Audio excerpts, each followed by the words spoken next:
Hello, crafty friends, and welcome to my channel, Create with Kalia. I'm Kalia. Today I'm going to be creating a two-page layout using these photographs of a hike my family took over the winter. More on the story later. I also decided I'm going to be using the Nests of Winter DSP while I scrapbook this adventure. I love the patterns in this paper suite. I especially like the birds on this particular piece of pattern paper and this piece of pattern paper, and those are the papers I think I'm going to be working with. I love the little bird's feet on this piece of the DSP, and I also love the birch trees on this DSP. This paper collection truly is perfect for winter and even spring adventures, especially with these willows and this birch bark paper. I'm also using the Winterly Treetops stamp set and die cut set. And finally, I'm going to be using the Birchwood 3D embossing folder.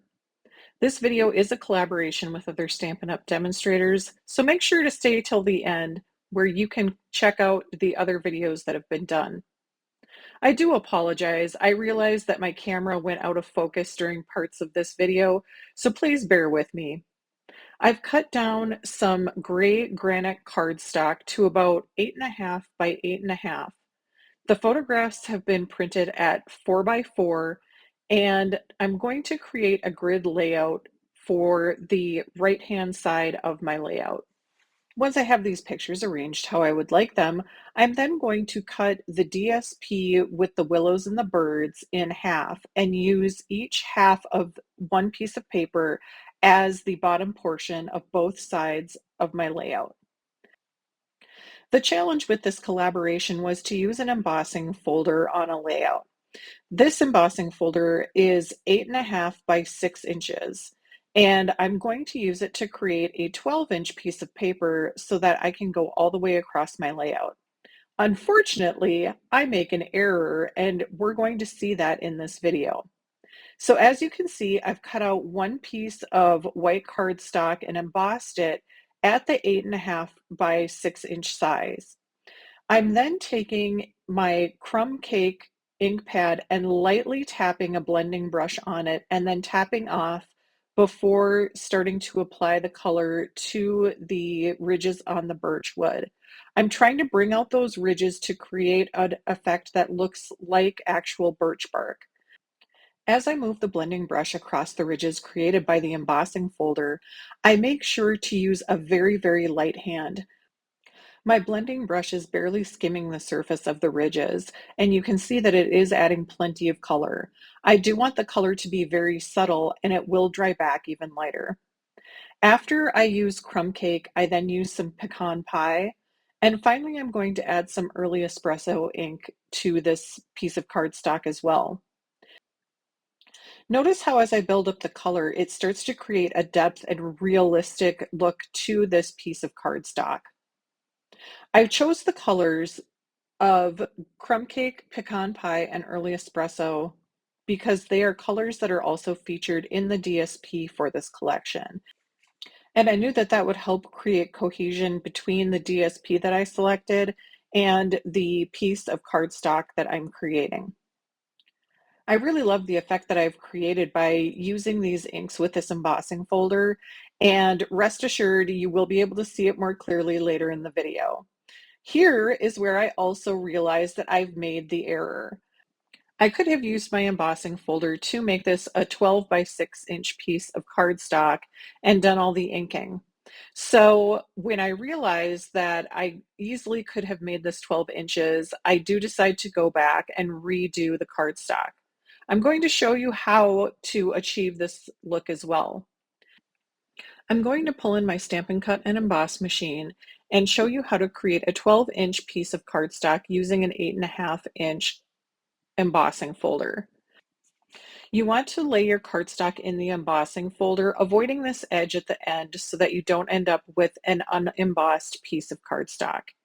You then sandwich and make sure to avoid the very end with the top plate that you'll be using with your 3D embossing folder. Run that through your machine, again, leaving that little edge at the end so that when you pull it out, it's not an obvious delineation that your embossing folder has ended. You then flip your cardstock and line up the area that did not get embossed with the end of the embossing folder. You'll want to create your sandwich again with your gray top plate, making sure that the ridges of the embossing folder go all the way to what has already been embossed, but also avoiding putting the gray top plate right at the end of the embossing folder. You can see that I've left just a tiny lip so that we don't end up with an edge delineation of where the embossing folder ended. When I pull it out, it looks like a perfectly embossed 12-inch piece of cardstock that looks like it could have been embossed on a 12-inch embossing folder. If you're not familiar with the Stampin' Cut and Emboss machine, there are directions on the base plate that tell you how to create the different sandwiches for the types of things that you may be running through the machine, whether it's die cuts or embossing folders. You can now see the full effect of inking the embossing folder. At this point, I do also decide that I need to add a little bit of gray granite ink using the same technique to the embossed piece just to help bring the gray up from the bottom piece of the DSP. I also decide to ink with gray granite around the edges of both sides of my layout. You can see here that I accidentally dropped an ink pad, but no worries, I'm easily able to cover that with my 8.5 by 8.5 piece of cardstock with my grid layout. This again will be the right-hand side of my layout, but I'm going to go ahead and work on that first. I take a 1-inch piece of crumb cake cardstock and place that behind the pictures and across the seam between the DSP and the embossed piece. The left-hand side of my layout is going to feature this 4x4 and 4x6 pictures of my husband and my son.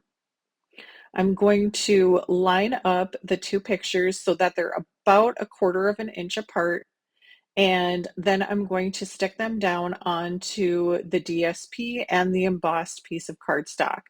I do recommend using some liquid adhesive or some other really strong adhesive if you're attaching pictures or cardstock to this particular 3D embossing folder. Otherwise, it may not hold if you just use a normal tape runner or other dry adhesive. Here we have the two pages side by side, and now I'm ready to get started with embellishing my pages. As I stated earlier in the video, I really like these birds and have been considering using them for my layout.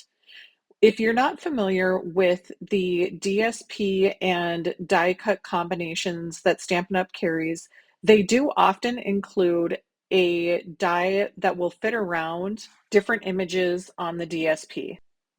For this collection, the dies that are included fit around these birds. I like the pair of blue birds for the left-hand side of the layout and the single red bird for the right-hand side. However, the more I looked at the layout, the more I realized that the blue birds didn't work with this particular layout and color scheme. So I pull out a stack of dies and stamps to use with my layout. From the Changing Leaves set, I really like the little sprig of berries and the two open leaves that are part of the set. I like these two big dies that are part of the Golden Greenery set, and I use the Spotlight on Nature dies for all of the round elements that are part of this layout on both the left-hand side and on the right-hand side of the page. Next, I use the Nested Essentials for my title, and I dig out an old set from close to my heart called Back to Nature for the saying. Finally, I pull out my spruced up card making set from close to my heart for the two chickadees. Not only are chickadees featured in the DSP of this particular collection, but they're also a part of the story of the walk that we took, and so they were the perfect element to include in my layout. I've pulled out my muted brown blend and brown gray shades, Spectrum Noir Tri-Blend markers to color in the chickadees. I had not purchased the die set for this particular stamp set, so I will color in the birds and then I'll be fussy cutting them out. As you can see, I'm just using small flicking motions to color in the chickadees. I like to start with the lightest shade first, then move to the darkest, and then finally use the medium shade of the tri-blend markers to fill in a transition area between the light shade and the dark shade. I also use the brown blend with a little bit of the light gray right at the bottom of the chickadee's chest to help create a little bit of a shadow effect near the bottom of the bird. Again, I'm just using small flicking motions to color in where I feel the color belongs. I did actually look online just to make sure that I had the coloring right and am really happy with how these turned out. As soon as I'm done with the coloring, I'll fussy cut these out and then add them to my layout. Chickadees truly are one of my favorite birds, and I'm so happy I was able to include them in this layout. And here they are, all complete and ready to be added. So now I'm going to pull my pages back in and start working on building embellishment clusters. I'm going to build up the largest of the embellishment clusters on the left-hand side of my page. And because the picture of my little guy on the left-hand side has him facing out towards the edge of the page, I wanted to put the chickadee right where it looks like he's looking at him because it helps the picture make more sense to have him looking at something. You'll also see that I've added in some cherry cobbler glitter paper because there are little pops of red throughout my different pictures. My son has red in his gloves and in his hat, and my husband also has red writing on his hat. So adding the cherry cobbler glitter paper helped pull out those pops of color and also added some sparkle and shine to my layout. This day we went hiking at a place that's about 5 minutes from our home that we hike at often. And I love to go to this particular spot because we always hear the chickadees calling in the winter. One of my favorite memories from my childhood was watching out the window as the chickadees came to our bird feeders during the winter and sang their songs. And now my kids enjoy this hike with me because they know that we're listening for the chickadees and they can identify when the chickadees are calling as well. I love the saying that I found from the Close to My Heart stamp set, which says, "Walk with nature, listen and learn." I feel like that's absolutely perfect for this hike. And it's a hike that we go on often because my children know how much I like the chickadees. My son also identifies hikes by which snacks we find along the way. And in this case, on this hike, we find buffalo berries, which are a tiny, tart little berry that are best eaten after a frost. He always asks to go on the hike with his favorite berries. So the berry bunch that I selected for the embellishments on this layout in the cherry cobbler color will also help remind him of one of his favorite parts of our taking this hike. You'll see that I chose to do strip journaling with this particular layout, and I'll describe that more in a moment. I'm going to start building the embellishment clusters for the right-hand side of my layout. I'm going to cut down this die cut because I know that I don't want the embellishment cluster to be quite as big or as full as the left-hand one. I'm going to trim off parts so that I can use one die cut to create multiple different pieces that will fill in for the embellishment cluster. I am going to use a full piece of the pecan pie die, but I'm going to use the smaller pieces of the crumb cake so that I don't have quite as big of an embellishment cluster. I'm going to use the remainder of the crumb cake die cut to build my third embellishment cluster. I cut my remaining embellishments out of crumb cake and pecan pie because those are the colors that are also featured in the area at the time of year that we were hiking. I mentioned that I use strip journaling for this layout. I printed my journaling out on a piece of white cardstock and then I cut between the lines of the journaling in order to create some strips across the layout. Using strip journaling helped me make sure that I included the story behind the photographs while also breaking up the journaling so that you could continue to see the DSP underneath rather than having one solid block that was covering up a large portion of the picture. I trimmed a tiny piece of cherry cobbler off of my last little sprig on this side so that I would have just a tiny touch of it underneath the chickadee on the right-hand side. And here you go, my layout is complete. I love the movement created by not having the die cuts completely glued down and feel like I've added enough embellishment where my DSP can still shine through. I hope you've enjoyed this video, and if you have, please make sure to like and subscribe, and also check out these other videos that you might enjoy. Thanks for watching. I hope you have a great day and craft on.